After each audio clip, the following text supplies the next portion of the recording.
Bienvenidos a un nuevo episodio del podcast de ITNIC. Esta semana Jordi Romero y yo tenemos con nosotros a José del Barrio, fundador de La Nevera Roja, junto a Íñigo Juantegui. Por fin contamos en ITNIC la historia de La Nevera Roja, que en poco más de 3 años pasó de cero a venderse por 80 y pico millones de euros. En este corto tiempo empezaron en el sector del food delivery justo cuando empezaba, el año 2011-2012, hasta que vendieron en 2015, de construir la tecnología y captar restaurantes a tope, levantar poco más de 8 millones de euros, invertir un capital bastante sustancial en televisión, incluyendo acuerdos de Media for Equity, y acabar vendiendo el negocio a Rocket Internet. José nos va a contar cómo enfocaron la construcción de este negocio a este ritmo tan trepidante y cómo cambió su vida una vez vendida. También nos va a contar cómo ha sido su segunda etapa vital como inversor y fundador de Samaipata. Y el podcast de esta semana es posible gracias a Factorial. Ahora que está acabando el año, es el momento perfecto para replantearse cómo optimizar los procesos de gestión de personas en vuestras empresas. Muchísimas gracias Factorial, como siempre, para hacer posible este podcast. Y gracias también a todos vosotros que seguís dándonos feedback y ahora compartiendo al final de año las horas que habéis pasado viendo el podcast en Spotify. Nos hace muchísima ilusión ver vuestros mensajes, vuestro feedback, vuestros comentarios y sobre todo los que venís los jueves a hablarnos físicamente en el evento que hacemos aquí en Calle Pujadas número 100. Bienvenido a las historias de startups de ITNIC. Yo soy Bernat Ferrero, hoy estoy con Jordi Romero. ¿Qué tal, Jordi? Muy bien. Y estamos con José del Barrio. ¿Qué tal, José? ¿Qué tal? Buenos días, todo muy bien. Bienvenido al podcast de ITNIC. Muchas gracias.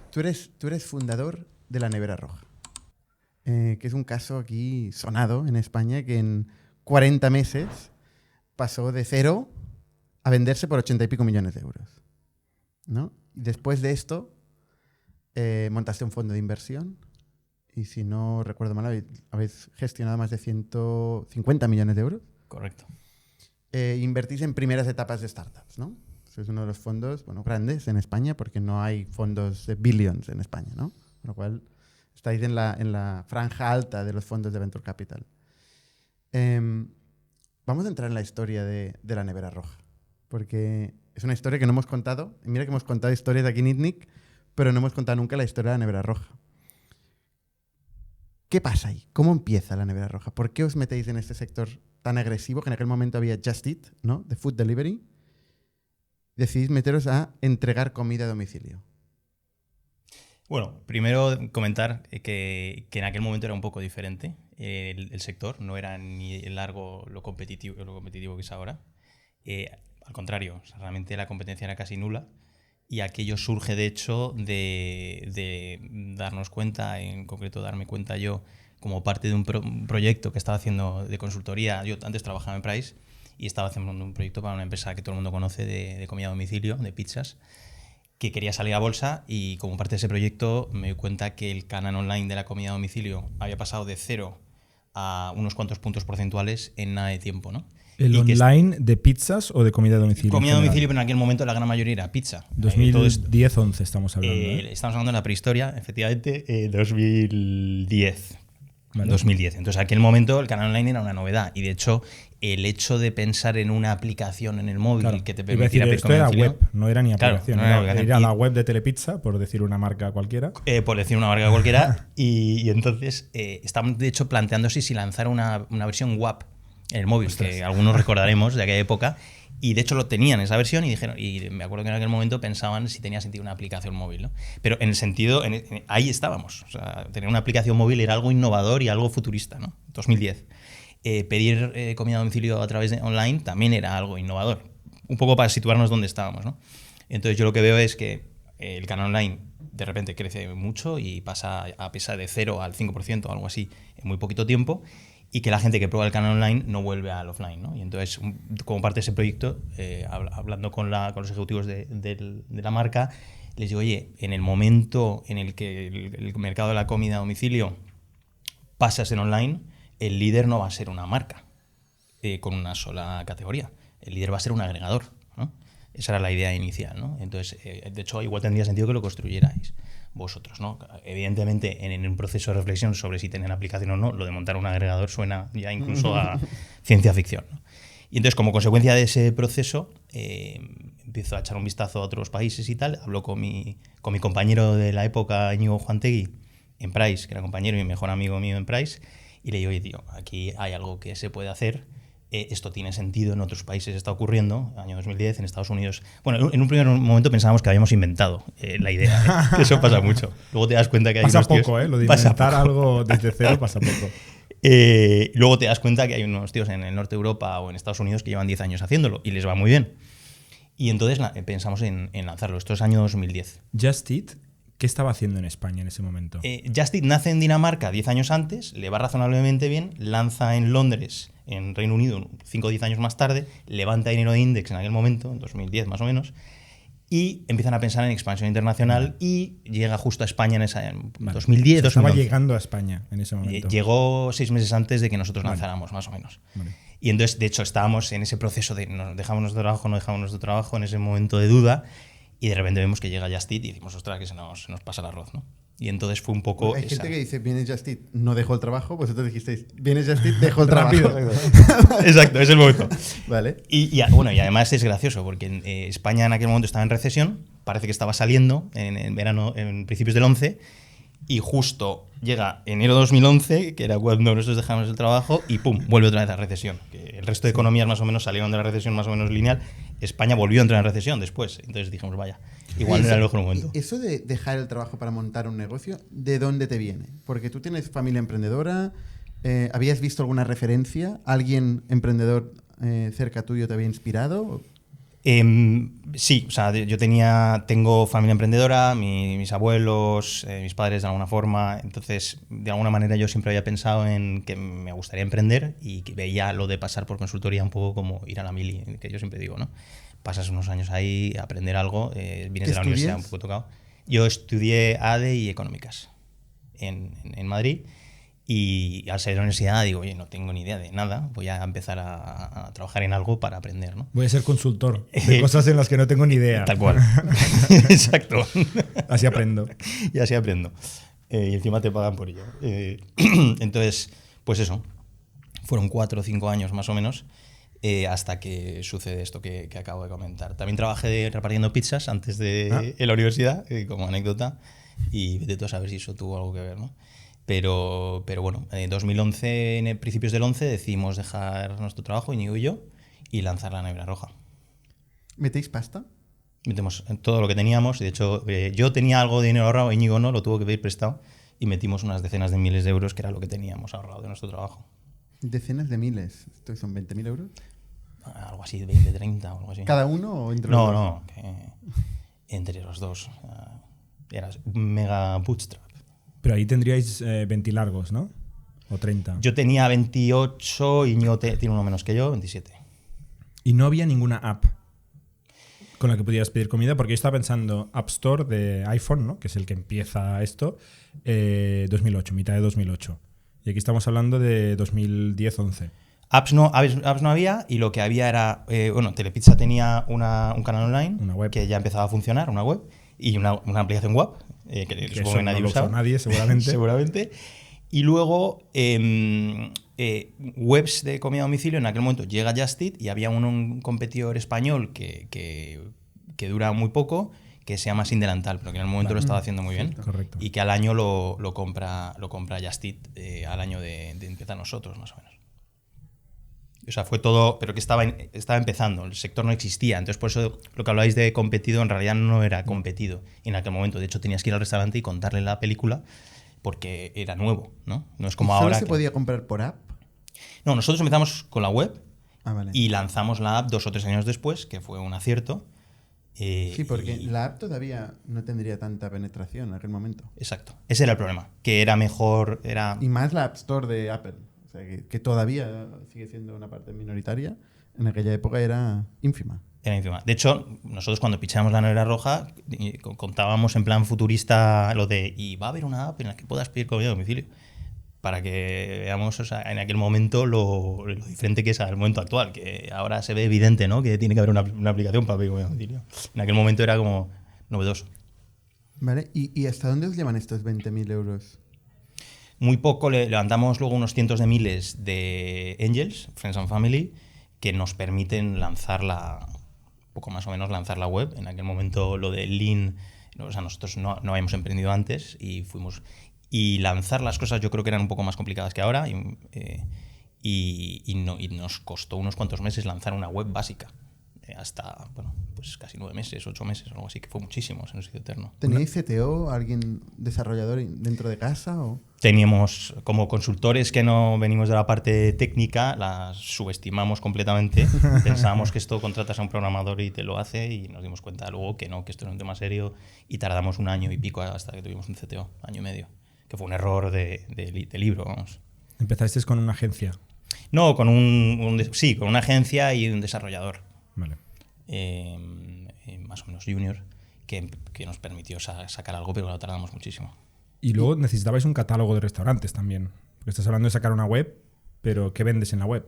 Claro, no, eso abro. O sea, teníamos lo que es la tecnología del producto, luego tenías que generar la oferta y generar la demanda, ¿no? Generar la oferta es empezar a vender a los restaurantes, que eso empezábamos Íñigo y yo, a convencer a los restaurantes que se podía pedir online en un marketplace, que eso en aquel momento era algo que tenías que explicar al restaurador. Sobre todo eran al principio chinos, kebabs y este tipo los que mejor funcionaban y japoneses. Y tenías que explicarles, oye, pues esto es un agregador, que la gente pide online y esto les sonaba a nuevo. Pero esa parte la verdad es que fue una de las cosas que hicimos bastante bien.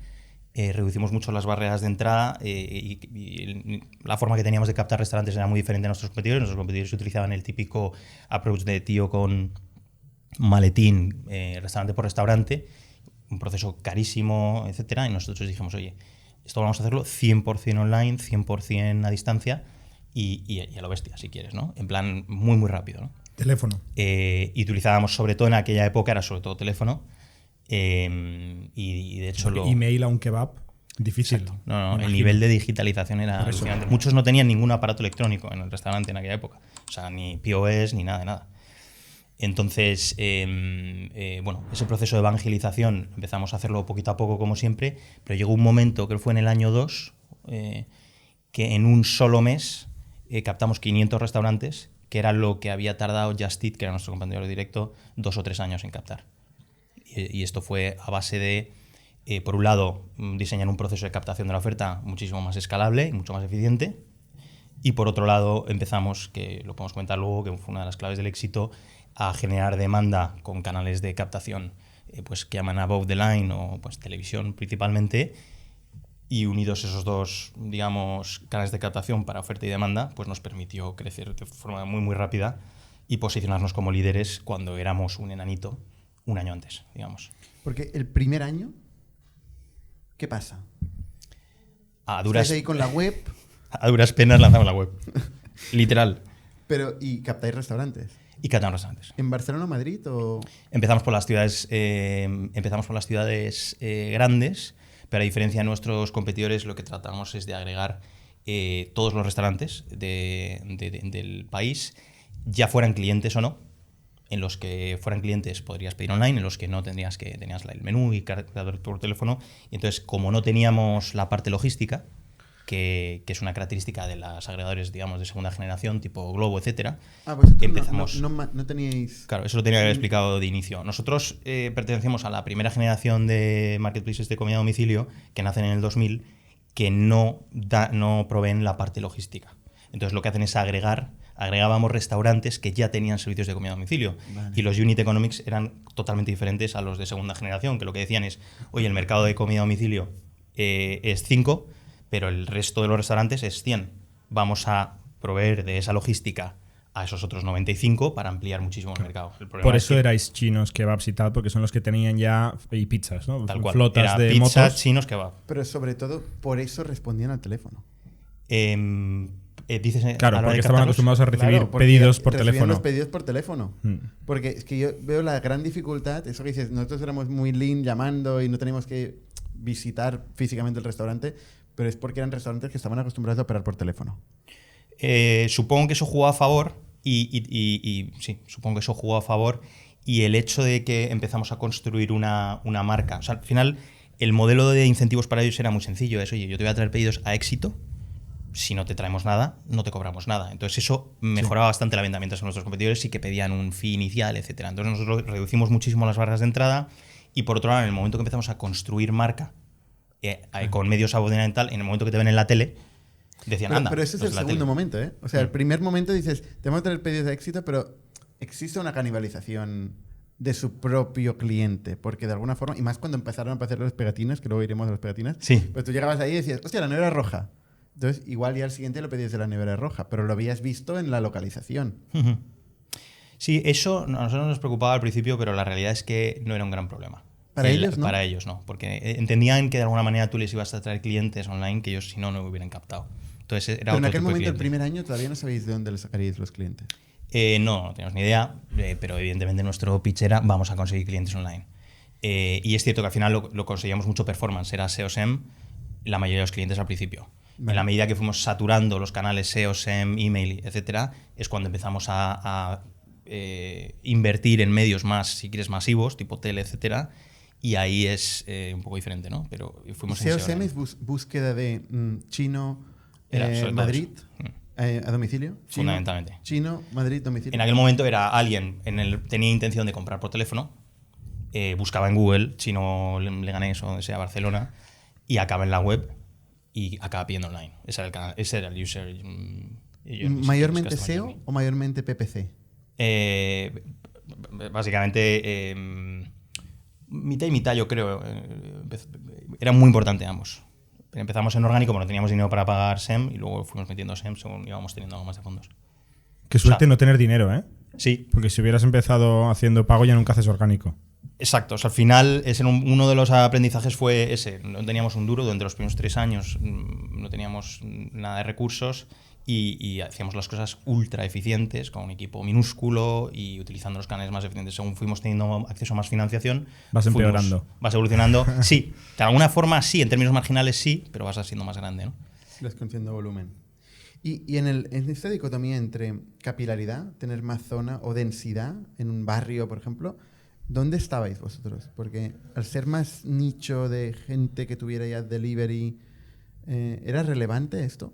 ¿Esta dicotomía o no? Era fundamental. De hecho, nosotros, una de las cosas que llegamos a la conclusión es que la tasa de conversión en la web era muy proporcional a la densidad de restaurantes y, de hecho, hasta 40 restaurantes en una determinada área de influencia, la diferencia en conversiones subía muchísimo, la tasa de conversión, ¿no? Entonces, era fundamental esta idea de ir saturando los nodos y empezamos por barrios en Madrid, barrios en Barcelona y ahí es donde luego hacíamos la inversión de pago. O sea, podías hacer la inversión más de performance online, la podías teledirigir bastante. Luego ya cuando empiezas a hacer tele y este tipo de medidas, eso ya no lo puedes teledirigir, ¿no? Entonces, por eso fue muy interesante el ir saturando los nodos con inversiones más teledirigidas, teléfono para la oferta, performance marketing para la demanda, y una vez que ya tenías saturados los nodos más importantes, pudimos meter fuentes de captación más masivas. Pero al ser un momento tan inicial, la densidad yo no lo veo tan... O sea, cuando tienes riders, obviamente, entonces ahí la densidad pasa a ser un problema muy grande, ¿no? Pero en aquel momento, Chino-Madrid, Chino en Madrid, o sea, esta query, si conseguís un partner, un restaurante chino que tuviera la capacidad de entregar en todo Madrid, y el coste lo absorbía el cliente porque era un momento muy temprano, igual era un producto más de lujo, la entrega de domicilio. Sí, ese es un punto muy interesante. La diferencia, hay una diferencia fundamental en lo que comentas y es en lo que llamábamos, lo llamamos catchment area, que es área de reparto. Y las áreas de reparto, cuando estaban financiadas por los restaurantes, eran muchísimo más pequeñas que las de un globo. Porque al final lo que tenían es muchas veces a un camarero, al primo, al hermano, al tío, al sobrino, repartiendo los ratos libres. Y al final lo que se separaban del punto de venta a lo mejor en 5 minutos en moto. Y eso no te da para una ciudad entera. Entonces al final tenías que ir muy teledirigido de tal forma que esa búsqueda te lleva la visita a la web, pero luego en la web realmente lo que tú ponías era una localización exacta. Calle fulanito no sé qué, 12. Vale. Y ahí, si no te aparecen 40 restaurantes, la conversión bajaba mucho, porque a lo mejor no encontrabas el bueno. Tenías que tener un poco de todo, un poco de chino, un poco de no sé qué. Entonces eso es lo que hacía que la tasa de conversión en la web se maximizara y por tanto el coste de captación bajara mucho. Si tú llegabas ahí y no encontrabas lo que tal, no comprabas. Y si no comprabas, pues el CAC te sube, ¿no? El coste de adquisición de usuario. Y antes me parecía entender que decías que cuando generabais oferta, restaurantes, había unos que eran partners y luego otros que los poníais ahí. Sí. Y luego si llegaba un pedido para un restaurante, tú hacías el pedido. No, eso hubo algún competidor nuestro en Alemania y en Estados Unidos que lo hacían, sobre todo los que luego proveían de motos, tipo Postmates. Nosotros no lo llegamos a hacer, lo que utilizamos eso es como argumento de venta, decir, oye, hemos traqueado que a través de nuestra web te han llegado no sé cuántos pedidos. ¿Pero era sí, cierto o no era cierto? Era cierto, ¿Y teníamos cómo le han datos. llegado pedidos si no era partner? Bueno, porque traqueábamos, mostrábamos el número de teléfono. Vale, Y o sea, decías por- ver teléfono. vale. Y entonces veías cuántos ver teléfono al mes habías O sea, ¿le generado. regalabais pedidos? Sí, Vale, pedidos, vale. sí. Y eso nos permitía llegar a zonas donde no tenía a lo mejor sentido empezar a invertir en marketing y nos generaba tráfico orgánico. O sea, validabas la demanda primero Sí. y si se cualificaba esto, entonces ibas y cerrabas el partner. Correcto. Decías, oye, hay 5.000 restaurantes en España, digitalizamos en los 5.000, aunque por ahora solo tengamos 500 como clientes. Vale. Porque en un año o dos vamos a tener todos. Es un poco la lógica. ¿El primer año es 2012? 2011, finales del 11. En 2011, septiembre del 11 lanzamos la web. El primer pedido es finales del 11. Vale. ¿Y en 2012 cuánto facturáis? Nada, no sé, ni idea. 1 millón de GMV, o sea, nada. Realmente crecíamos, bueno, acabamos generando 50 y tantos, 60 millones de GMV, pero íbamos creciendo a 5x. Por lo tanto, si haces 5, divides entre 5 un par de años, vamos, muy poquito. Entonces teníais a los restaurantes, los aguantabais ahí porque no tenían que hacer nada, pero no les traíais negocio tampoco. En el primer año. En el primer año, bueno, el primer año no teníamos, al final tenías estos 4.000 restaurantes o 3.000 y pico, que realmente Era un directorio. Era un directorio, la gran mayoría. Entonces íbamos captando restaurantes en estas zonas clave. Pero lo que pasa es que si le daban a ver teléfono y llamaban al restaurante directamente, vosotros no os enterabais de la facturación. No. Esto no lo contabais. como GMV. Al final sí lo contábamos, hacíamos una estimación y era una parte minoritaria. Igual era el 20%, porque al final teníamos todos los restaurantes. O sea, al final, en el año último, 15 vendéis, en el 15 vendéis. en enero del 15 vendemos, en aquel momento pues teníamos un 70% de los restaurantes Con delivery. con delivery. Y ya empezamos la segunda generación, porque fuimos los primeros que montamos una plataforma de logística, digamos, la parte de las motos, ¿Ah, sí? para dar servicio a la nevera roja y también dábamos servicio a los restaurantes. Y esto es una cosa que cuando nos compran ven bastante valor estratégico y de hecho el comprador termina haciendo un spin-off, o sea, un spin-off, o sea, al final lo que hace es separar esa parte y lo implementa en el resto de países del mundo. Que no existía ni Globo, No existía ni había Globo. llegado Deliveroo. Y no había llegado Deliveroo. O sea, y solo estaba Foodora. Just Eat realmente fuerte. Sí, no había los de la segunda generación, si quieres. Qué raro que lo vieran como una ventaja, porque el tema de en aquella época de llevar un servicio de follón. motos para un venture capital. Y no es tech. Era un activo interesante que les salió, entre comillas, de regalo, en el sentido de que ellos veían valor estratégico en la otra parte y de repente se encontraron con un activo muy estratégico hasta el punto que hicieron un carve-out y lo implementaron en el resto del mundo. Para hacer los números que preguntabas tú, ¿no? Si en 2014 hicisteis 50 millones de GMV, Finales del 14. estábamos en finales, 50 ya estáis a 50. Un año antes hicisteis 10, por año, supongo. Sí. un año antes hicisteis 2 Sí, y algo 0. así. Algo así, sí. O sea que más o menos el crecimiento fue 0, 1, 2, 5, perdona, 2, 10, 50 Aprox. En GMV.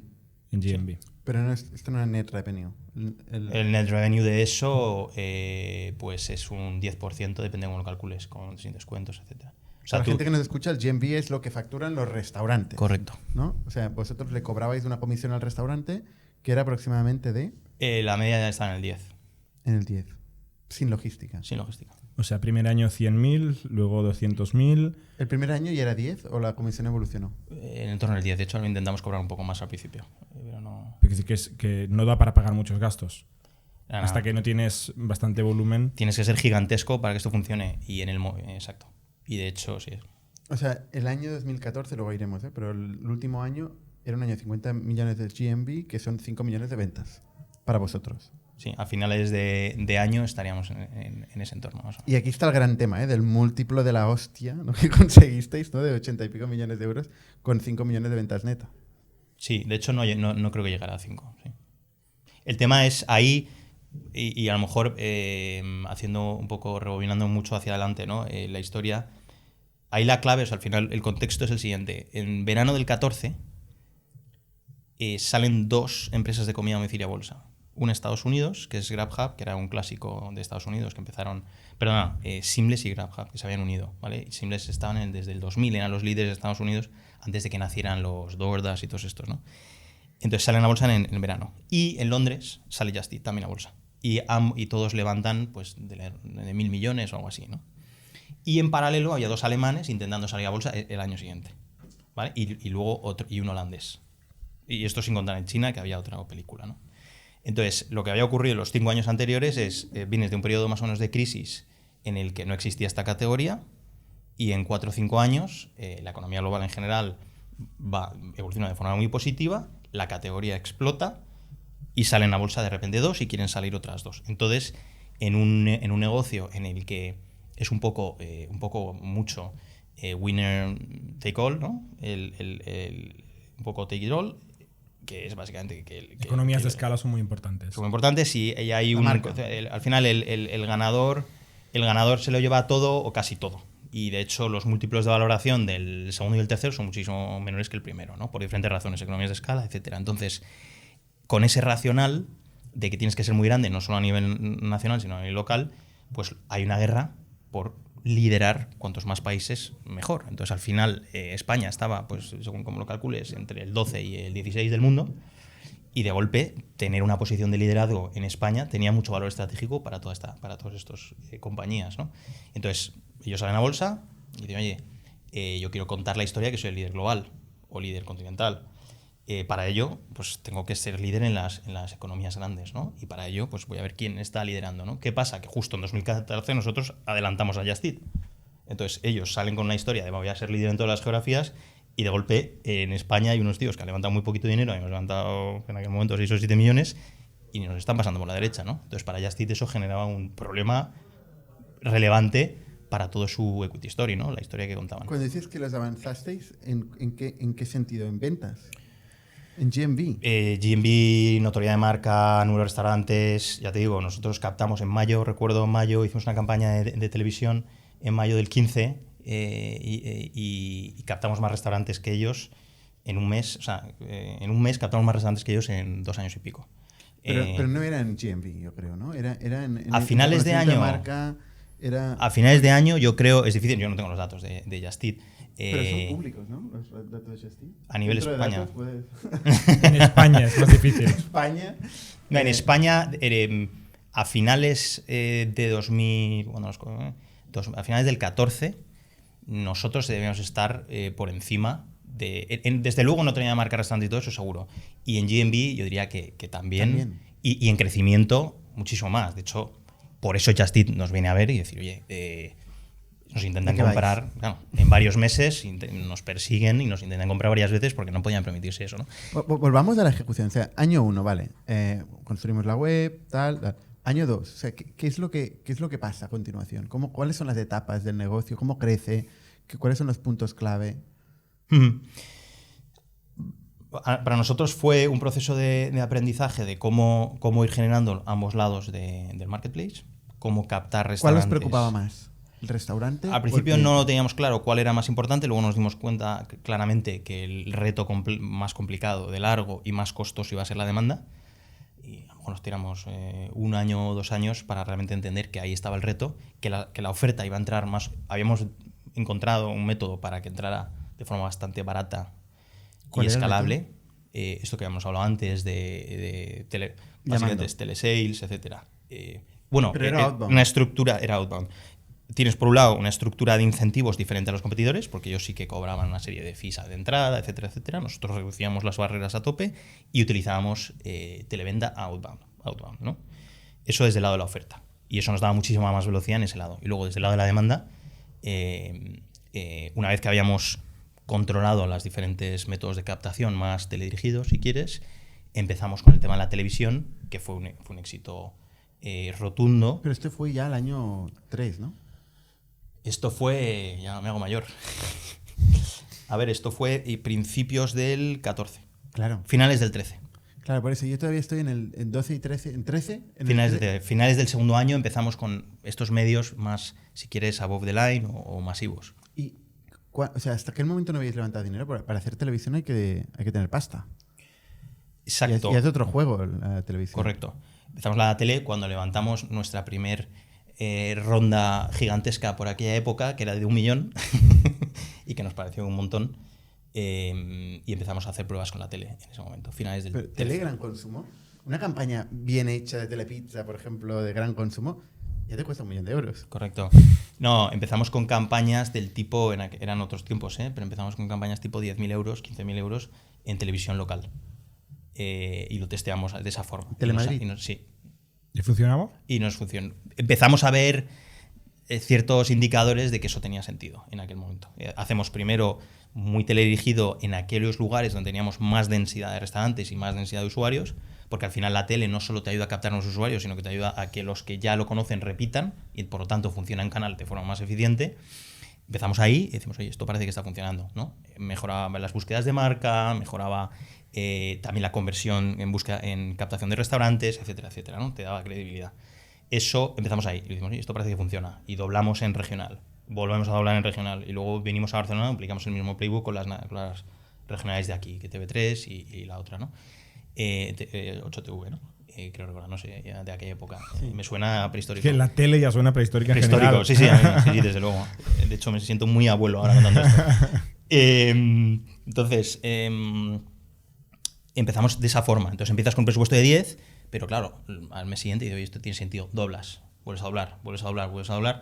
Hicimos el gran experimento a principios del 13, que yo recuerdo, no dormí en 3 días, que era hacer una campaña nacional por primera vez, que creo que fueron como 60 o 70.000 euros, que para nosotros aquí era un dineral tremendo, y no teníamos ni idea qué iba a pasar, porque a nivel regional nos podía funcionar, pero a lo mejor a nivel nacional era un desastre total, ¿no? Y recuerdo una anécdota bastante graciosa con mi mujer cenando un día y digo, joder, la verdad es que estoy, perdón, acojonado, porque no sé qué va a pasar con esto. Me dice, mi mujer me mira y me dice, no me extraña. ¿Sabes? Y yo, joder, vaya pollo, macho. ¿Y qué pasó? En lugar de decirme, sí, sigo con mi mujer, felizmente casado. Pero en lugar de decirme, no pasa, va a salir bien, no te preocupes. Tal. Esta es la trampa, pensar que le cuentas a otro el problema para que te calme y te dice no, y sale más. Exacto, me lo hace más grande, entonces sí que no dormí. Clásico. Pero bueno, funcionó bien y entonces ahí... ¿Qué funcionó bien? El CAC no se disparaba demasiado. O sea, al final... El CAC de la parte de demanda. Sí. Es decir, el número de gente... O sea, vosotros visteis que estabais vendiendo, pues yo qué sé, ¿cuántos pedidos al día antes de la campaña, por ejemplo? Uf, macho, esto ya ahí me pillas, ¿eh? Y los pero números... orden de magnitud, no sé, ¿qué sería? El pedido medio... unos cuantos miles. Es que lo que pasa es que a lo largo de los días no tiene nada que ver un sábado, un miércoles, pero unos cuantos miles de pedidos al día. O sea, vamos a decir 2.000. 2.000 pedidos al día, entonces haces la campaña de televisión y ves que se mueve. Se mueve, exacto. Y ¿A sobre cuánto? todo... ¿Cómo se mueve? Bueno, a ver, es que la verdad es que ahí nosotros nos gustaba mucho medir y lo teníamos bastante sofisticado el método de asignar el ROI por spot. Teníamos una base de datos con un montón de variables por cada spot y medíamos en los segundos anteriores y posteriores a cada spot cuál era el incremento marginal en la web y cuantificábamos ese impacto económico. Sí. ¿Visitas? Sí. O visitas y pedidos. Pedidos. Y entonces, de alguna manera, cuantificábamos todo ese delta de los próximos no sé cuántos segundos o minutos, todo ese delta. Pero es que eso es muy fuerte. O sea, tú estás viendo la televisión, ves un anuncio de la nevera roja y inmediatamente Correcto. en aquel segundo sacas el móvil y haces un pedido en un kebab. Por eso la tele funcionaba y no funciona en otras categorías, porque esto sí que es impulso. ¿Por qué? Porque a las 9 nosotros sabíamos que la gente a las 9 pide porque tiene hambre. El anuncio era a las 9. Claro, tú a un tío una persona que tiene hambre, viendo la tele, de repente le enseñas una hamburguesa de tal, a las 9 y dices, ostras, tú. Me está dando hambre a mí, que es la 1 del Exacto. mediodía. Voy a sacar el globo. Entonces, eso nos permitía medir el ROI de por spot de forma bastante precisa. Entonces, ya podríamos iterar con las creatividades, iterar con los canales, con las horas, etcétera. Entonces, era dentro de que era above the line y tal, era bastante teledirigido o bastante performance, ¿no? Performance es ese tipo de marketing que es como, pues eso, mucho más a performance, a orientar resultado, y la tele típicamente es un ejercicio de marca muy etéreo, cualitativo, que es difícil de medir, ¿no? En nuestro caso era un poco diferente, porque podíamos medir el ROI de cada spot. Entonces, en la medida que veíamos que el sábado, en el intermedio del Madrid-Barça, le enchufas un anuncio y te Ya, pero incrementas. este anuncio es caro, Este es ¿eh? caro, sí, Es caro. precisamente. El Es- Madrid-Barça, 60.000 ¿verdad? euros, Con 60.000 esto no te euros da ni pa- nacional. Sí, no, al principio probablemente no. Efectivamente, eso son cuando hay mucha audiencia, pues por spot estás gastando mucho dinero. Nosotros al final lo veíamos en dinero, ¿no? Y cada spot, pues dependiendo de la audiencia estimada, te va a Albacete costar más o Betis. menos. Empezabas por el Albacete Betis y Tal luego- cual. Empezábamos, exacto. Pero bueno, el punto es, fuimos capaces de asignar un valor económico a la inversión en tele y eso lo que nos permitió es el siguiente paso, que fue una vez que habíamos pasado por regional, luego nacional, el siguiente paso fue, no tenemos dinero, ¿cómo podemos financiar esto? Y entonces hablamos con Mediaset y decimos, oye, tenemos un modelo económico que convierte dinero en dinero, ¿no? Inversión en GRPs en dinero. ¿Qué son GRPs?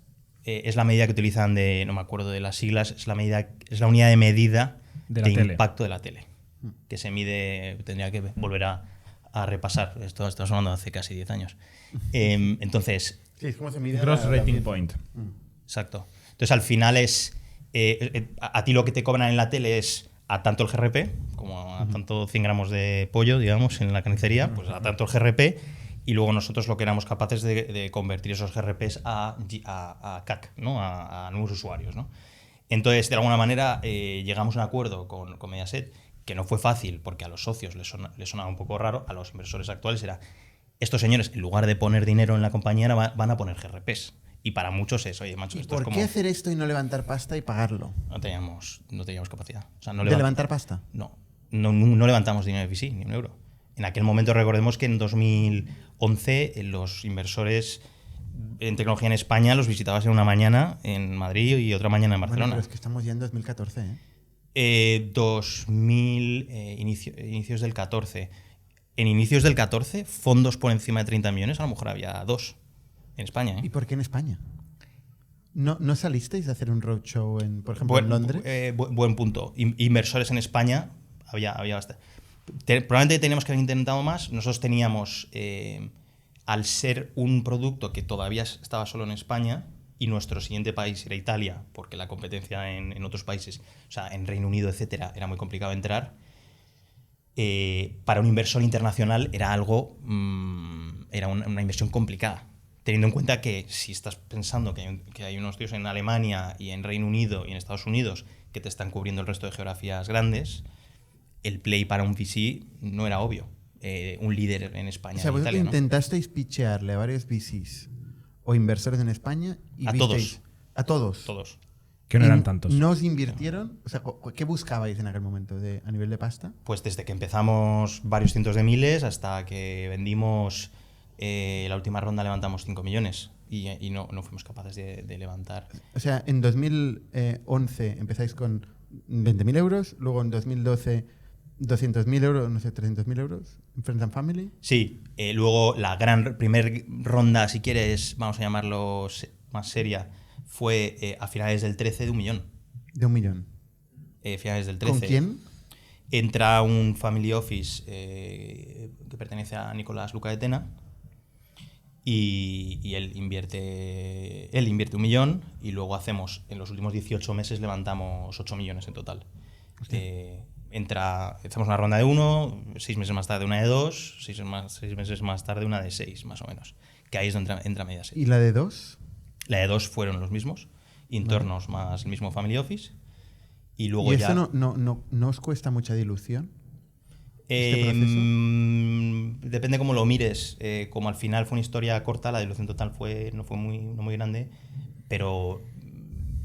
Versus ir a buscar una ronda más profesional fuera, no sé. ¿Hubiera sido mejor? Sí. Yo no sé, ahora viéndolo con las gafas de VC, si era un activo, o sea, una startup muy financiable por VC en aquel momento. O sea, al final España era un país bastante exótico en 2014 para la mayoría de VCs. El dinero internacional en España no había entrado a contadas ocasiones. Había entrado dinero en Privalia, había entrado en este Packlink y 5 casos más. El dinero, entonces... ¿José de hoy hubiera invertido en José de 2014? No. No, o sea, yo creo que no era un VC evidente. O sea, habíamos ido nos habíamos alejado un poco de la ruta del VC, si quieres. Una vez que te metes por una ruta más de Angels, Family Office, etcétera, probablemente no estás yendo por el VC trajectory más by the book, si quieres. igual no era Pero ¿qué evidente. importa, no? O sea, al final si tienes economics que tienes crecimiento, ¿no? Estás escalando, tienes una categoría nueva, un mercado grande, da igual que nadie en el cap table. Bueno, Esto es un problema al principio, luego... Bueno, estructurar un deal, al menos mi visión es que estructurar un deal, o sea, una vez que una empresa ha estado mucho tiempo en una trayectoria, si quieres que no es, digamos, VC trajectory, digamos, Play Manila, luego a nivel de estructura societaria, valoraciones y todas estas cosas, no es evidente llevarla se puede hacer, pero es más complicado que si ha empezado más diseñada para una... Porque la valoración a la ronda de 2 millones de euros, ¿por dónde podía estar? Tipo 10 o algo así, o 15, no me acuerdo. 10. ¿Y la de 8? Que esta ya era muy reciente. No, de 8 no, levantamos la última ronda 5 o 6. Ah, vale. Fueron 6 meses antes. ¿Y esa recuerdas la valoración? Tipo 15 o algo así. 15, o sea, os diluisteis. Un 30%. 15 o 16, no, Pre-money. 21, sí, una dilución grande. O sea, no seguía los estándares de VC. Luego, aparte, había una serie de mecanismos y tal, de incentivos. No era un... O sea, había preferencias Había una cierta... Sí, que hoy ciertos- diríamos draconianas. No, positivas, de hecho, incluso para nosotros, pero... ¿En qué sentido? Bueno, algún mecanismo de incentivo tipo ¿cómo se llama? Ratchet y demás. Vale. Entonces, bueno, lo que quiero decir con esto es que al final no era una historia, digamos, la habitual historia de VC Pero siguiendo el creciendo a playbook. 5X, creo que se puede arreglar todo, ¿eh? Sí, O sea, una compañía que tienes delivery, todavía tienes Just Eat, ¿no? Tenías GrabHub, tenías casos de éxito en otros mercados, creciendo a 5X puedes arreglar el cap table y puedes arreglar Totalmente el de acuerdo. contrato, Totalmente puedes de acuerdo. comprar socios y limpiar el cap table. No, 100%. O sea, bien financiada, se podía haber hecho. Se puede Y de hecho, hacer. bien financiada, yo estoy seguro, y ya te lo he dicho, bien financiada, solo la posición de la Nevera Roja en España, si termina siendo líder en España con la segunda versión de las motos, etcétera, solo en España puede valer 500.000 millones. Perfectamente, a día de hoy podría valer. Si tienes el liderazgo absoluto en una geografía. De eso estoy convencido, pero bien Sí, no, financiado. pero el tema es que luego parecería millones de players con muy buena financiación, ¿no? O sea, se complicó el mercado, progresivamente. Por eso digo que O sea, bien el timing financiado. fue impecable en vuestro caso. Es un timing perfecto, de Sí. manual, ¿eh? O sea, El timing nos ayudó, yo creo que hicimos apuestas muy arriesgadas, extremadamente arriesgadas. Un dato que un poco enfatizo, lo de que no seguía una VC trajectory tradicional. Nuestro runway medio durante la historia era tipo 4, 5, 6 meses. Que eso es impensable para una empresa financiada por VC. Sabemos que los runways, pues lo normal es 18 meses, 24 meses, algo así. Nosotros estábamos continuamente al borde del precipicio, tomando muchísimo riesgo, que nos salió muy bien, pero que eso también genera unas dinámicas que no son evidentes, ¿no? una cosa, has mencionado una cláusula de incentivos para los fundadores, que es el ratchet, que aquí normalmente no hemos hablado, no se ve mucho. Antes se veía más. Y dices que fue positivo para vosotros porque fue muy bien. Pero también Sí. puede ser negativo el ratchet, ¿no? El ratchet básicamente es una valoración variable en base a hitos a futuro, ¿no? Sí, hay diferentes... O muchas desembolsos, formas. desembolsos variables. También. Sí. Que esta vi una yo la semana pasada, está volviendo. Sí, hay diferentes mecanismos, tanto de un lado para otro. Pero bueno, lo que quería decir con eso es, tampoco movió mucho la aguja, pero que efectivamente puede haber pequeñas desproporciones. Pero no son, digamos, no es muy estándar tampoco. O sea, No, digamos, son casos atípicos. ¿Y pero era condicionado al éxito en ventas o de valoración? Relacionado con las valoraciones. Hostia, entonces fue interesante para vosotros, Mm. realmente. Pero podía no serlo. O sea, Mm. para un emprendedor, variabilizar su equity, su posición en el cap table a futuro en base a hitos en un plan de negocio que normalmente es muy incierto, pues Es delicado. puede es tener delicado. riesgos. Sí, 100%. 100%. Y 100%. Y el hecho, un poco volviendo a tu punto de creciendo muy rápido y con un negocio que tiene sentido, puedes acceder a financiación 100%. Y de hecho, la mejor forma de alguna manera, la prueba de eso es que teníamos a 5 compradores en línea, porque era un activo interesante, ¿no? Ahora, para eso habría que haber vendido la historia de pasar a ser un... Fuera de España. Fuera de España. O una plataforma con delivery, con infraestructura. Con logística, que para nosotros en aquel momento era incipiente en nuestro caso. Pero sí que es cierto que España era exótico todavía, para el capital riesgo grande, porque Globo, que ha explicado la historia aquí Óscar un par de veces, empezó después de que vosotros vendierais y le ha costado encontrar dinero y ha sufrido mucho para capitalizar la compañía. Totalmente. O sea, tiene... yo creo por dos razones. Una es esa, una es que España, sobre todo antes, ahora cada vez menos, sonaba exótico para capital de fuera. Y la otra es que el mercado de partida para este tipo de juegos, que son más del ganador se lo lleva todo, casi todo, penaliza a aquellos que empiezan en mercados más pequeños. Porque es un esfuerzo extra que el que empieza ya en un mercado grande no tiene que hacer, ¿no? Entonces, en algunos mercados, pues en consumer pasa mucho, empezar en un mercado relativamente más grande te viene bien. Véase Estados Unidos, China o Reino Unido en Europa, ¿no? Eso es un hecho. Y el capital, le pone precio a eso, ¿no? Haciendo doble clic al tema de Mediaset, o sea, ¿ellos no habían hecho un Media for Equity antes? ¿Sois pioneros en eso? Eso no es el primer caso de éxito relevante de ellos. O sea, ¿les convencéis de que aporten dinero en GRPs?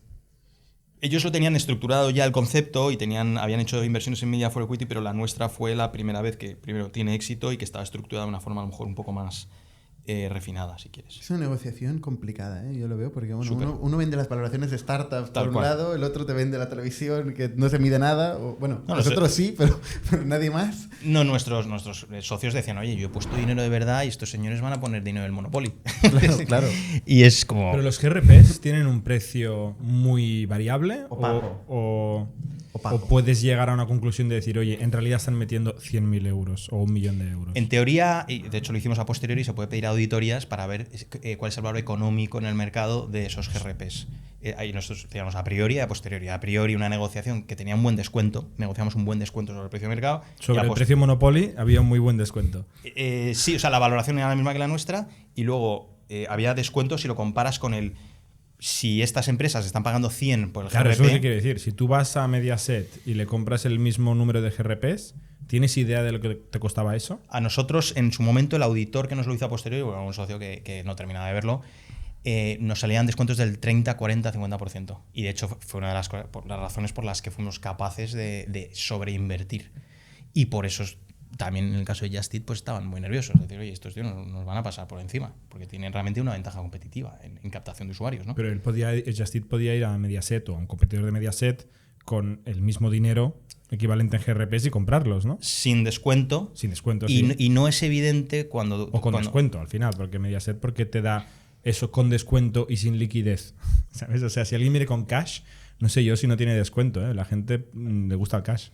100%. En aquel momento nosotros negociamos un deal con descuento. Que eso sea un negocio no sostenible, no lo sé, y habría que preguntar a Mediaset. En nuestro caso en concreto, a posteriori la auditoría nos decía que estábamos consiguiendo descuento. Pero yo tengo la sensación que la alocación de capital por parte de una empresa internacional no sigue las mismas reglas que la alocación de capital cuando eres una subsidiaria operando solo a nivel subsidiaria. Me explico.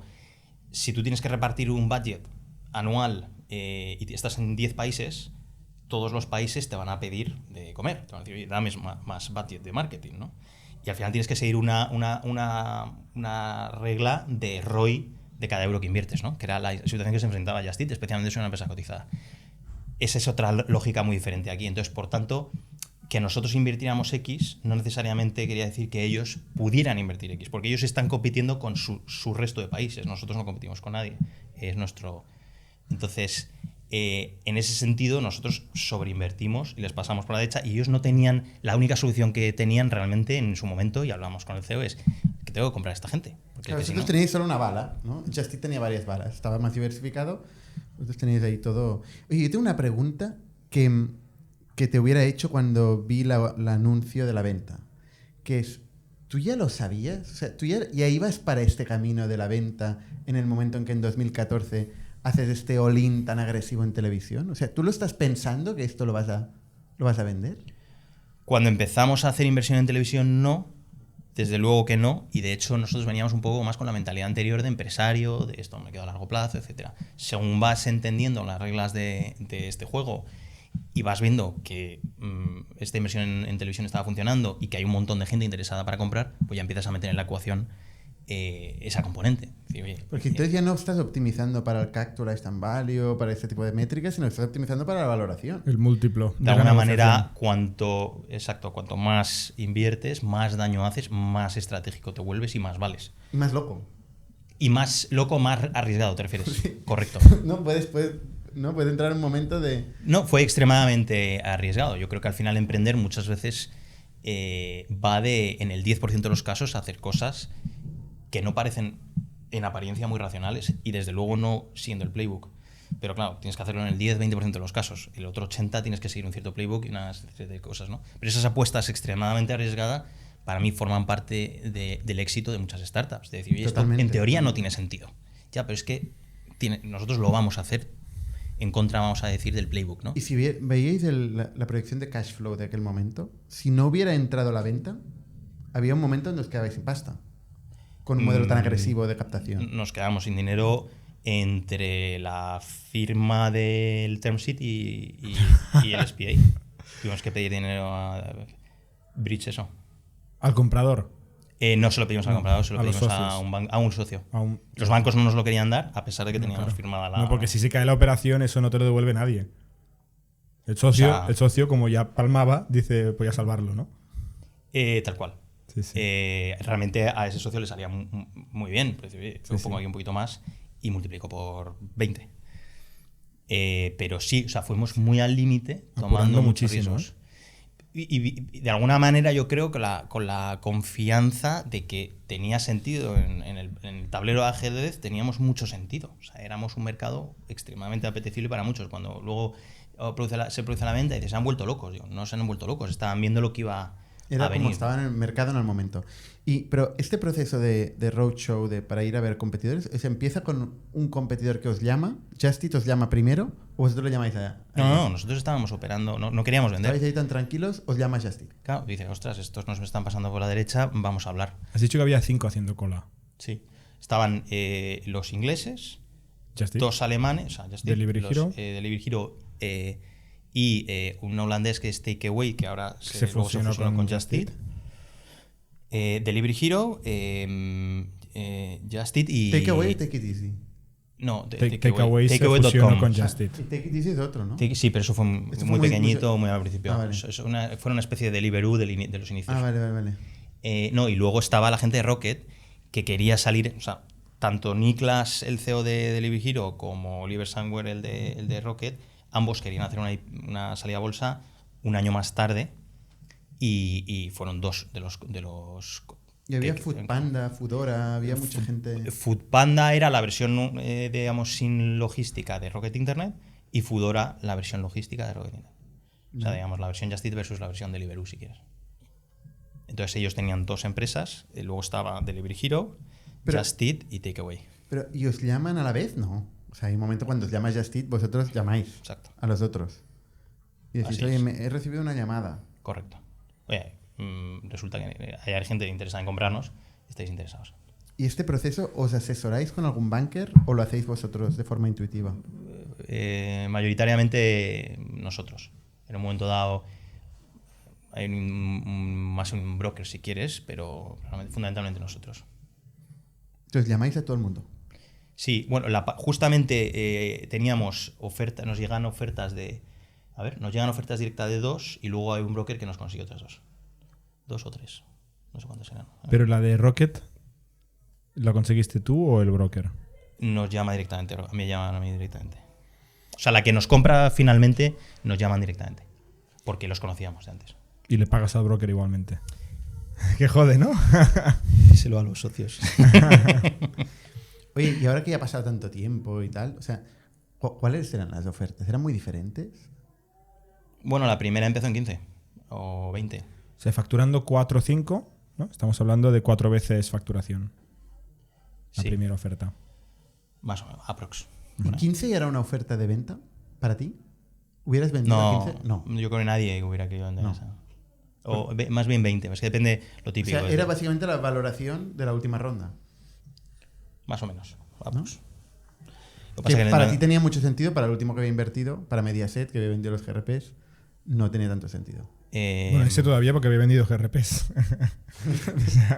Es verdad. El que ha puesto cash, a este le duele más.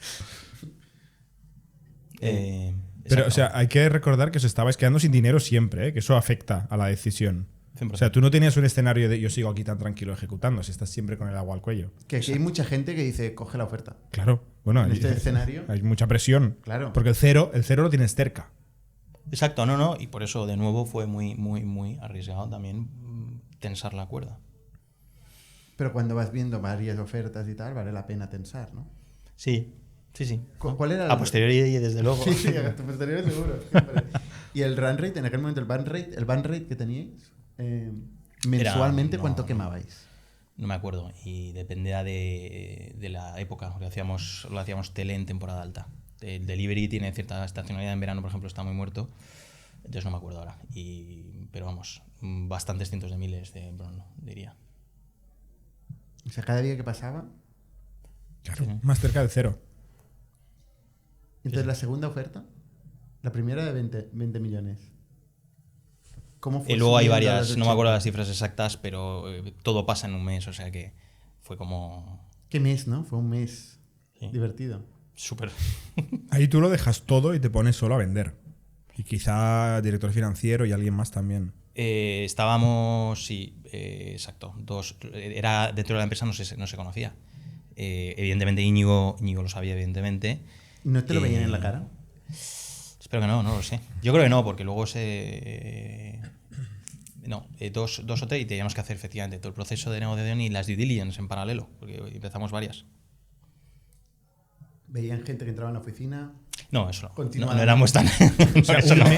un mes de negociaciones en persona y remotamente, ¿no? Porque están por toda Europa esta gente. Venían todos, volaban. Venían aquí. Y en un mes firmáis term sheet. O LOI, o Más o como se menos. llame. Aprox. Y luego viene un closing Pero el closing fue hiper rápido por razones obvias. porque te estabas quedando sin pasta. Claro. Pero un momento, o sea, hubo varias due diligence, dices. Sí, o sea, empezar en diferentes procesos. Hubo varios interesados en comprar. La y primera due empezaron. diligence, ¿no? La de antes del term sheet. No entiendo. O sea, hay Sí.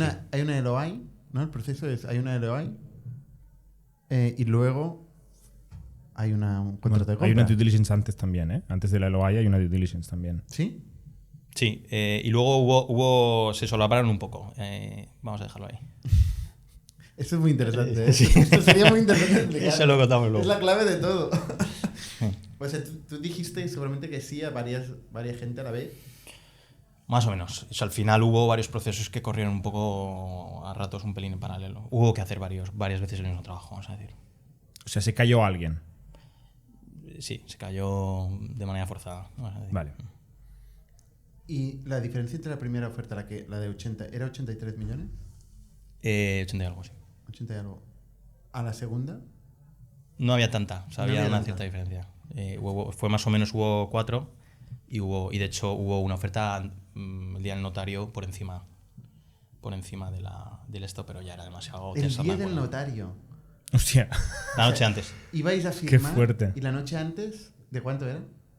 No era muy superior, era no sé si era un 10 o un 20%, 10 o 20%. Bueno, a ver, 10 O sea, millones de euros. 90 y algo. 10 millones de euros no le sobran a mucha gente. Sí, pero eso ya sí que era tensar la cuerda. Sí. Y ahí no. O sea, todo tiene un límite, ¿eh? Porque la estadística está a favor de que se caen todos los deals. Por eso, sí, no, que fue tenso. Sí, recuerdo estar en la llega a cama. ser si llega a ser un 50% mayor. Pues habría que haber llamado a todos los socios, bueno, a todos, a los más relevantes y decir, oye, pues queremos hacer otra vez doble o nada. Cuando ya habíais hecho esto un par de veces. Exacto. En semanas. Entonces, bueno, Y 40 meses después de lanzar. O sea, que todo Ya, era ya, muy, muy rápido. muy rápido. La TIR, ¿no? El retorno de inversión era bueno en general, porque el Sí, se tiempo habían levantado se habla 7, mucho 8.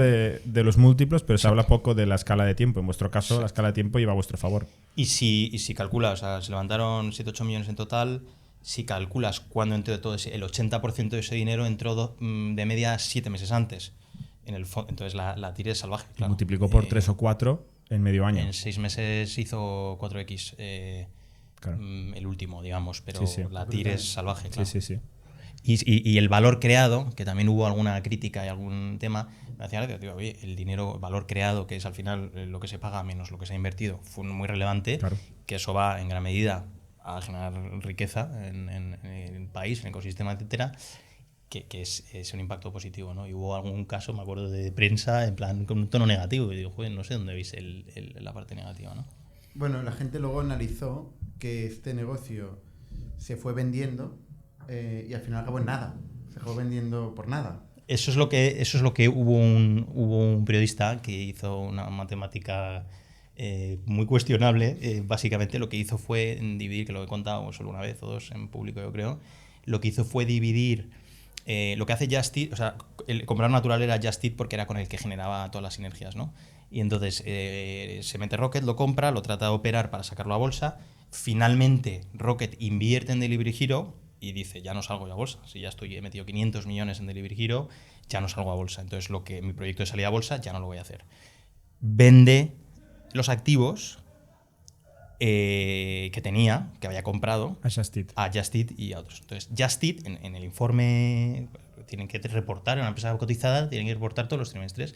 Y entonces sale que vende sus activos 150 millones.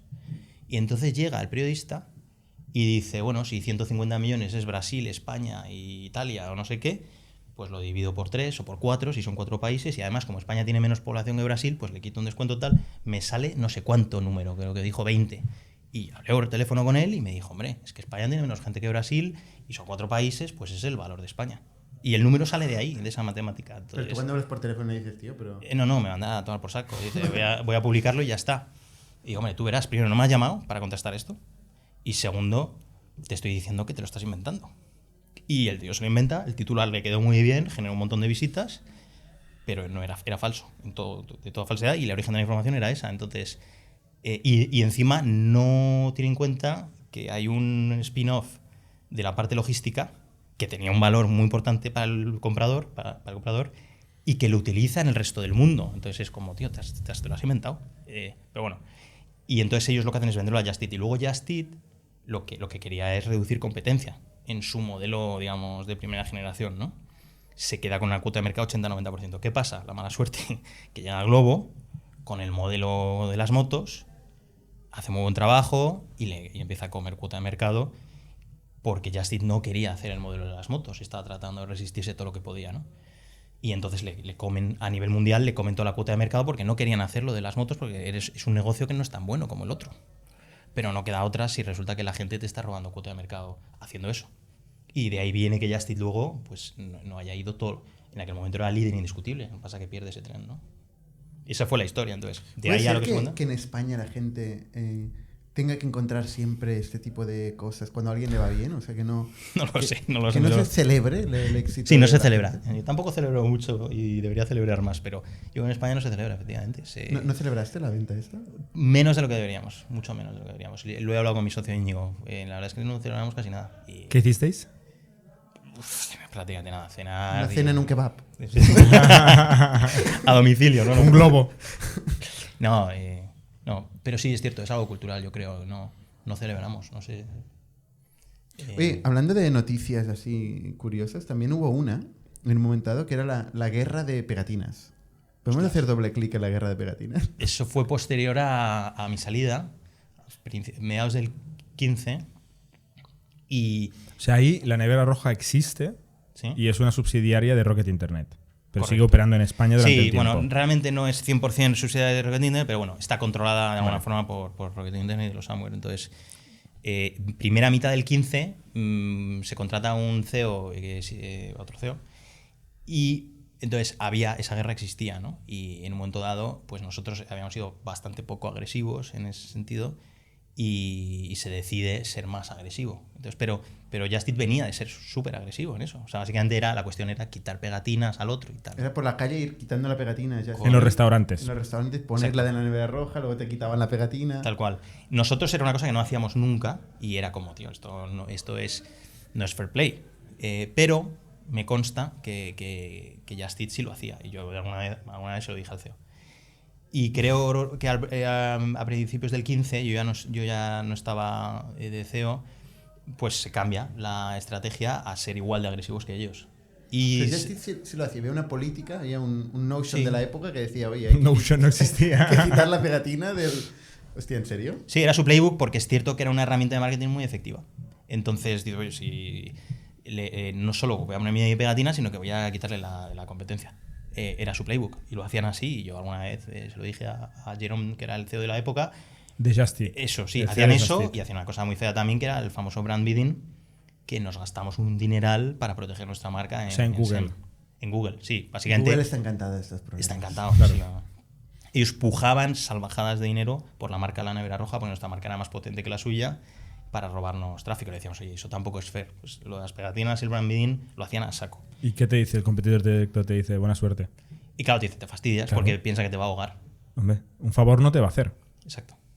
Oye, ¿tú en este deal no tienes ningún tipo de earnout? ¿No tienes ningún compromiso de permanencia en la empresa? No porque la oferta que teníamos era 100% cash, entonces aquel que quería mejorarla tenía que mejorar 100% O cash. sea, no es nada habitual este deal. Es un deal de la hostia. Sí. Como consecuencia de que era un activo estratégico para varios, y en el momento que tienes competencia de varios, ¿No tenías ni un compromiso de estarte 5 meses? ¿Qué es lo que te estuviste? 5 días. ¿Qué es lo que te estuviste en Rocket? 5 meses estuve, sí, y bastante aguanté, yo creo. No, es una cultura complicada. ¿Por qué? Bueno, tiene una forma de hacer las cosas peculiar. Agresivos también. Sí, diría que sí. O sea, han hecho cosas muy bien y hay gente que le encaja, ¿no? Son estilos, ¿eh? Y tampoco ellos valoran mucho, cuando han hecho poco M&A, pero cuando lo han hecho no valoran mucho mantener al management, o sea que era un mutuo acuerdo. Entonces, claro, pero ellos son operadores. Es un perfil diferente. No es un inversor financiero que necesita el management. Ellos son famosos por poder contratar a gestores de forma sistemática, en teoría, sobre el papel. Luego, en la práctica no sé. Entonces, ¿cómo cambia tu vida? Porque aquí, de golpe, pues los dos founders, que por cierto, ¿erais founders en partes iguales, Íñigo y tú? Sí, decimales de diferencia, sí. Vale. Entonces, Íñigo decide meterse a volver a emprender y tú decides invertir. Bueno, yo considero emprender, lo que hago. No lo sé, ¿eh? No lo sé. Es una discusión, hay muchos Vi tu discusión con Carlos Blanco Sí, de la exacto. semana pasada sobre esto. Carlos el Blanco otro decía, día. no, porque somos inventores. Digo, tío, o sea, no es lo mismo levantar pasta una vez cada 5 años, tener un evento de tal, hacer 5 inversiones, 10 inversiones al año, que estar ahí en las trincheras cuando estás ahí batallando, pegando pegatinas, los kebabs. O sea, no es lo mismo. Sí, no es lo mismo, no es exactamente igual, pero yo creo que comparten un montón de características, es mi teoría.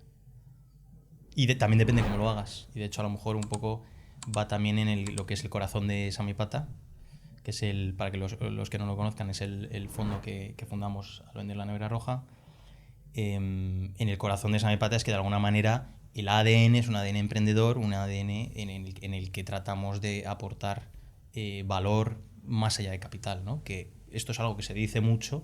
Y se hace no tanto, vamos a decir. Entonces esa era parte de la ilusión y parte de la energía y del espíritu, el corazón de Samipata es justamente eso, ¿no? El construir una plataforma que verdaderamente apoya al emprendedor a lo largo de las etapas, ¿no? Y a mí es la parte que me inspira y me apetece cuando das el salto es si quieres, no solo la parte de capital allocator, vamos a decir, que un capital allocator es el puro inversor, que lo que hace es, pues igual que en un hedge fund, invierto en esta compañía o invierto en esta otra. Esa parte es una parte divertida, bonita, pero probablemente no es la que en su momento a mí personalmente me apetecía más o hacer ilusión, sino tener la otra parte, de decir, oye, somos capaces de construir una plataforma, una red, etcétera, una comunidad que sea capaz de apoyar a los emprendedores en los que invertimos de una forma, vamos a decir, medible, tangible y que no sea solo puro elemento de marketing, ¿no?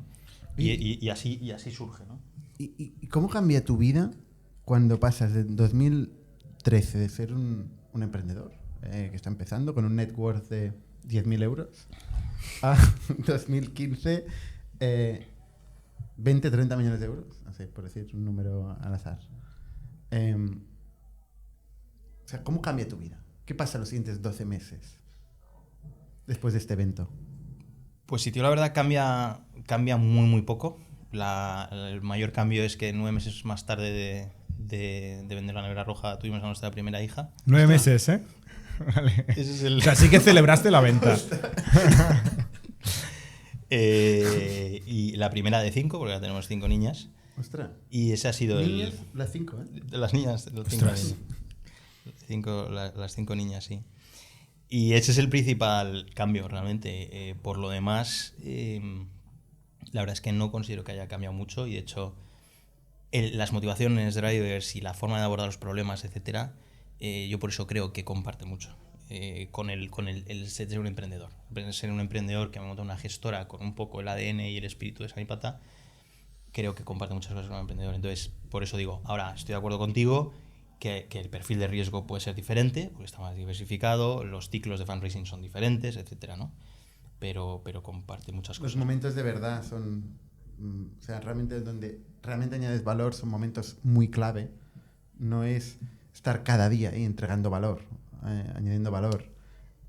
A cada empresa, pero si juntas muchas, si quieres realmente entregar cierto valor como firma de capital riesgo a muchas empresas, en el fondo la frecuencia es bastante, porque al final terminas con portfolios grandes, ¿no? Entonces, en ese sentido, sí que tiene bastantes similitudes, yo creo. ¿Y tu política de inversión después de sacar un patrimonio es lo metes una parte importante en el fondo en tu propio fondo? ¿Cómo lo gestionas? O sea, a grandes rasgos, no cuentes nada que no quieras contar, pero para un emprendedor que le ha pasado algo parecido o que se lo plantea. Nada muy innovador. O sea, un perfil pues bastante de riesgo muy moderado en lo que no es tecnología y luego mucho peso en tecnología y dentro de la tecnología pues fundamentalmente en startups y a Samipata principalmente. ¿Y Samipata en cuántos negocios invierte? El primer fondo son 30 millones de euros, ¿no? Para entender el tamaño. Sois 2 socios fundadores. ¿Aportáis una parte muy importante del fondo o el estándar, digamos, 2, 3, 5%? Es muy por encima del estándar. Vale. En el primer fondo, muy por encima. Y ¿Ponéis la mitad del fondo vosotros? No la mitad, pero una parte muy Vale. relevante. Y, por cierto, Eduardo, me va a costar decir esto, Diez Hochleitner, ¿quién es? ¿Y es tu cofundador en Samipata? Sí, exacto. Eduardo nos hacemos amigos en la Nevera Roja. Él es inversor y asesor nuestro durante todo el proceso y es una persona que llevaba ya 20 años invirtiendo como business angel y había hecho también emprendido él por su cuenta. Entonces nos hacemos muy buenos amigos y es una persona que ha tenido bastante éxito en el mundo del business angel. Lo más notable en el mundo como inversor angel, lo más notable probablemente sea MásMóvil, en la cual él es presidente desde los inicios y inversor angel muy al principio, y es una empresa que ahora vale 20.000 millones y sigue siendo el presidente no ejecutivo. ¿MásMóvil es la que pasó por Inverred y...? Sí, correcto. Y ahora vale, pues ya te digo, después de la fusión, pues como unos 20.000 millones, ¿no? Uh-huh. Bueno, el caso es que nos hacemos amigos y le aporta mucho valor a la Nevera Roja, y cuando empezamos a Samipata, pues le ofrezco entrar con un poco el rol de chairman y GP y cofundador. Y desde o sea, sois 2. Está aportando valor. Sí. Empezáis los 2. Empezamos los 2, correcto. Tú más operativo. Exacto. Y empezamos así, empezamos a fichar un equipo al principio, no teníamos ni fondo, ya oficinas, etcétera, tomando riesgo también de nuevo como emprendedores. Que no es lo mismo. No es lo mismo. No teníamos todavía fondo, no teníamos fees y ya estábamos con equipo, estábamos con oficinas, etcétera, ¿no? Y el primer fondo, como bien dices, 30 millones.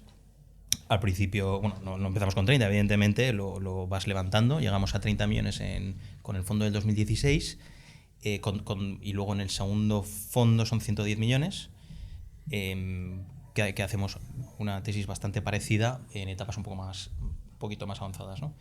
Entonces, nacemos con 2 o 3 características fundamentales. La primera es la que he dicho antes. Samipata empieza con esa ambición y continuamos con esa ambición de ser un fondo por emprendedores para emprendedores que aporta más allá de capital. Eso es una. La otra era la ambición paneuropea. Desde un primer minuto, de hecho, era una cosa que era bastante discutida en los inicios, de oye, en un fondo early de España, invirtiendo fuera de España, era bastante en aquel momento poco habitual, y nosotros pensábamos que si queríamos construir una plataforma con la ambición en la que queríamos, deberíamos tener una pata internacional y hemos invertido más o menos 40-50% de la inversión fuera de España y seguimos haciendo un esfuerzo, hemos tenido gente fuera, etcétera. Eso luego es un problema para conseguir inversores institucionales, pues el ICO, ¿no? ¿O no? Los que tienen, efectivamente, los inversores españoles que tienen ligada la inversión a España, pues si haces mucho fuera, pues te juega en contra. Y de hecho nos ha jugado en contra históricamente, ¿no? Pero pensamos que tiene un valor a largo plazo. Entonces, tanto el primero como el segundo, más o menos la mitad de la inversión, más o menos, ha sido fuera. Era la segunda pata. Y luego la tercera es la parte temática, ¿no? Pensábamos que tenía sentido tener una tesis muy definida en la temática. Empezamos con el mundo de los marketplaces porque era la época, era de donde veníamos, y con un sesgo más B2C muy al principio, y ahí hemos cambiado de forma relevante y de hecho todavía nos siguen identificando mucho con marketplaces porque al principio hicimos bastante ruido alrededor de eso y ahora la realidad es que nuestro foco ha cambiado bastante, ¿no? Nos hemos quedado con lo que nos gusta de los marketplaces, pero hemos ampliado mucho la tesis, ¿no? Y lo que hacemos ahora es, la tesis es más amplia y es basada en efectos de red, que es ese fenómeno por el cual los productos, las empresas van adquiriendo más valor según más usuarios van utilizando, ¿no? Y pensamos que esa forma de defensibilidad es una forma de defensibilidad potente y una de las claves para generar valor a largo plazo para los accionistas, ¿no? Al principio lo que vemos es cada vez hay más startups, cada vez hay más financiación, pero como decía hace poco alguien en Twitter, aquello que tiene un coste marginal cercano a cero, eventualmente a largo plazo puede tener al fin un precio cercano a cero. Es decir, que los márgenes se pueden evaporar en el largo plazo si no hay una defensibilidad clara. Eso lo decía Jeff Bezos, ¿no? Tu margen es mi oportunidad. De alguna forma, exacto. Entonces, cuando no hay defensibilidad, dices, oye, un SaaS puede parecer un negocio muy bueno, pero si no hay defensibilidad, alguien va a terminar comiéndose ese margen, ¿no? Entonces, nosotros lo que pensamos es que una de las claves como inversores es identificar a aquellos negocios que tengan fuentes de defensibilidad. Que también son barreras de entrada, con lo cual riesgo existencial fundacional muy grande. El SaaS tiene una propiedad intelectual, ¿no? Es que es el software.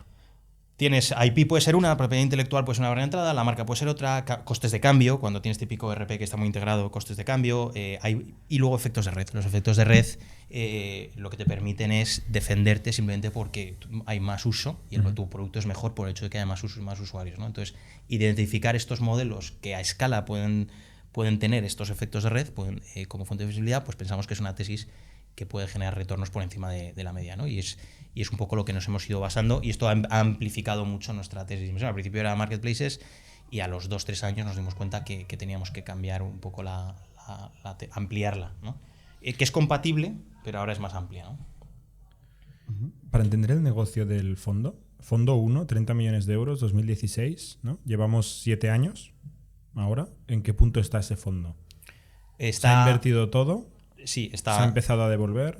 Está invertido todo y devuelto en una gran mayoría. O sea, casi habéis devuelto los 30 millones de euros y luego falta esperar vender más cosas. Correcto. Tenemos todavía 13 compañías en el portfolio y hemos devuelto una mayoría, principalmente, por eso decíamos antes, subiendo en el ascensor, gracias a la inversión en Deport Village. Deport Village es una de las grandes. Fue muy buena. Que fue muy buena inversión para nosotros, también bastante rápida. Ya salisteis. Salimos y gracias a eso... Sale todo el mundo.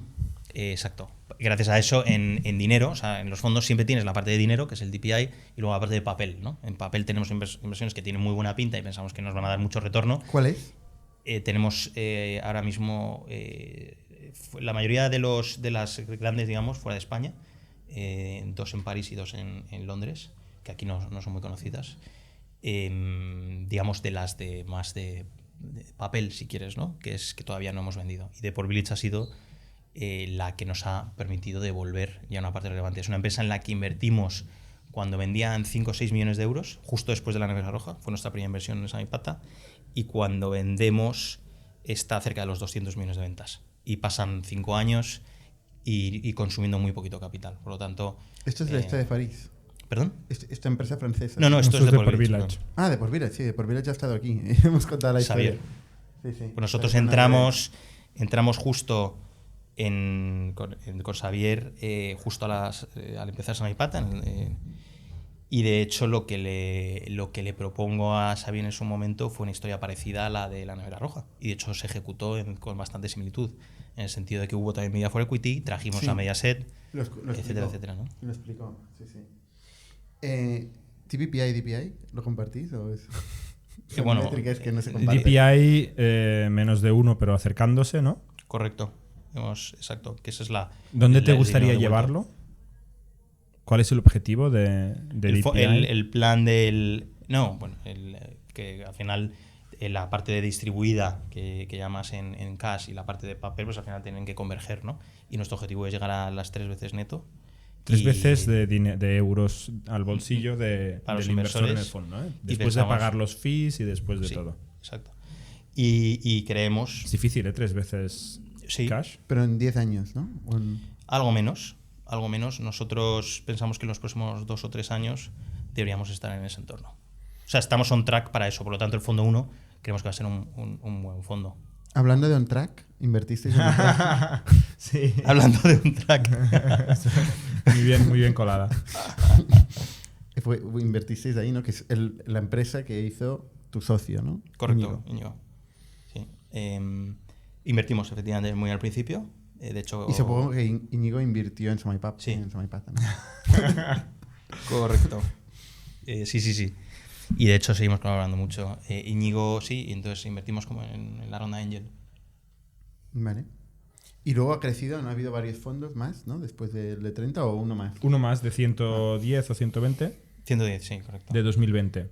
Que es de 2000 si lo cerramos en el Que ahora 21. estáis justo en mitad del periodo de inversión, ¿no? O sea, que de aquí poco os Nos pondréis a hacer queda fundraising. año y medio para seguir construyendo el portfolio, algo menos de año y O medio. sea, en nada empiezas a buscar más pasta. Sí, Si no has empezado ya. correcto. O sea, al final... El siguiente, 250. No vamos a incrementar mucho el tamaño. Vamos a seguir una estrategia similar. Al Que es final, difícil, ¿eh? Incrementar el tamaño y invertir. Y hacer un 3X. Claro, mantener el DPI. 3X. 100%. Cuanto más grande, más dificultad. Es evidente. Sí, ahí hay nosotros, como decíamos, el portfolio son 30 compañías con un ticket vamos a seguir el mismo modelo en el fondo 3, es un modelo de 30 compañías en el portfolio con ticket inicial cerca de 2 millones y luego podemos acompañar con más de 10 millones por compañía. Entonces típicamente entramos está mal. antes de las... Sí. O sea, mucha reserva, pero para pocas compañías. Sí. Pues es que tenéis que poder meterlos, este dinero, ¿no? Porque depende. Las buenas compañías normalmente tienen muchas opciones, ¿no? O sea, es para hacer el prorata, Fundamentalmente, sí. Vale. Hacer over prorata por encima de prorata es complicado, salvo que Complicado. sean a veces rondas puente, en el que, oye, en lugar de salir a levantar otra vez, montar todo el roadshow, etcétera, pues se puede hacer una ronda puente, los emprendedores se ahorran todo ese trabajo y puede ser una oportunidad para construir un porcentaje mayor en la compañía, ¿no? ¿Vuestro top 3 de compañías? Powerlow. Depende. O sea, fondo 2, yo creo que ahora no tiene sentido hablar porque me refiero, es muy pronto todavía en el periodo de vida del fondo. No lo sabéis. Y es muy difícil de saber. Podrías decir las que se han graduado a Series A. Tenemos una graduación de Series A muy alta en el fondo 1 del 70%, extremadamente grande, de citas Series A.